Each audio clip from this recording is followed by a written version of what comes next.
Rule number 4, be indistractable, both internally and externally. So what does that mean? Well, I'm sure you know what being distractible means. You turn up to the call, you know you need to be present with the prospect, but you start thinking about something else. Thinking about Instagram or Facebook or your girlfriend or WhatsApp or your text messages or your phone or your Google Calendar or something else that's in your mind. You must follow the rule of when it's game time, be indistractable. So I have 2 recommendations for you.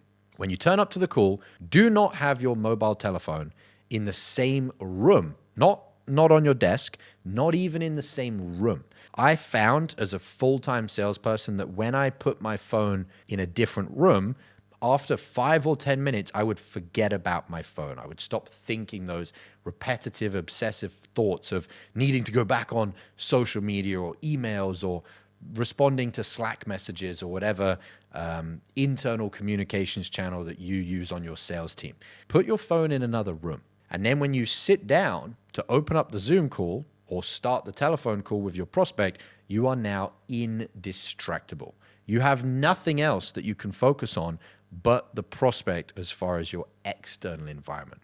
But I also said be indistractable internally. So internally, you can be distracted by a number of other things. It could be your to-do list. It could be conversations that you need to have. It could be Slack messages in your communications channel. But whatever there is that's in your mind, not your physical world, which is most probably your phone, but in your internal world, you have all of these thoughts, all of these things that are unresolved. My recommendation is just get a very simple notepad. Very, very simple. Write them down. Leave the notepad on the side of your desk. Now, yes, do not put the notepad in another room. You're welcome to try it, but I have tested out both of these. If my phone is on my desk, my mind is looking and thinking and feeling the phone right next to me and I want to play with it. If I put the notepad in a different room, the thoughts come back in my head and I'm thinking, oh, I need to remember that. I need to remember the thing to do that I didn't do that I need to do. But if I keep the notepad next to me and a pen on the notepad, it feels like, oh, my unfinished business is just here. I can keep an eye on it. It's kind of like a young child. You do not take the child and just put them somewhere else and you think, I don't know what they're doing. Put your to-do list right next to you with a pen. Write down anything that needs doing before you start your day as a salesperson. If you think of something in between calls, write it down and deal with it after. Because when you're on the sales call, if you are distracted physically or mentally from anything other than being 100% present with the prospect, you will not have the abilities that you normally have. You will not have the resourceful state that allows you to think of the right question or say the right thing or tune into the prospect and understand them and help them get clarity to make the best decision, and that may be to close them.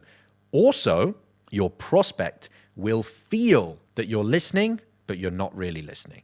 You ever heard that saying, the lights are on, but nobody's home? Prospects can feel that. Prospects can feel it just on an audio phone call, but even more so on a video call. And they can see you're looking at them, but you're kind of like eyes are glazing over. You're looking at them on the Zoom call, but your mind is, where's the telephone? Your other side of your mind is, oh, the to-do list. I have to do things. I've got other stuff I need to do. I'm trying to pretend I'm listening to the prospect, but really my mind is in another reality. So that rule.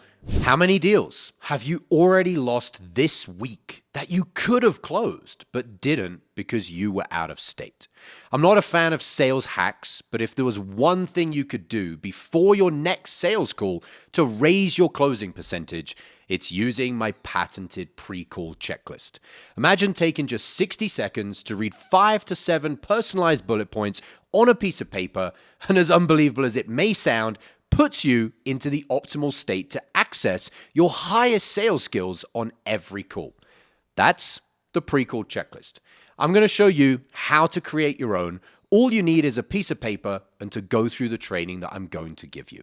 Thousands of salespeople have used this framework to close more deals, and you can have your own for free. No strings attached, in a matter of minutes.